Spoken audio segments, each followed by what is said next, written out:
প্রথমে এখানে লাচ্চা সেমাই নিয়ে নিচ্ছি 1 প্যাকেটের অর্ধেক।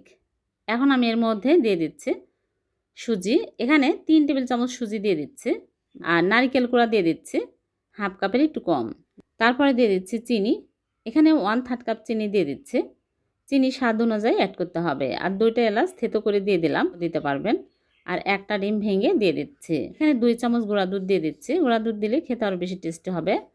এখন ভালো করে মাখিয়ে নিব। এখানে দুধ পানি কিছু দিতে হবে না, যেহেতু ডিমের মিশ্রণ আছে আর চিনি আছে, এতে মাখানো হয়ে যাবে। মাখানো হয়ে গেলে হাত ধুয়ে হাতে তেল লাগিয়ে নিয়ে এরকম করে লম্বা করে শেপ দিয়ে নিচ্ছি। আপনারা যে কোনো রকমেরই বানাতে পারবেন, গোল করে, লম্বা করে, চ্যাপ্টা করে, যে কোনো রকমেরই শেপ দিতে পারবেন। এইরকম করে সবগুলো বানিয়ে নিব।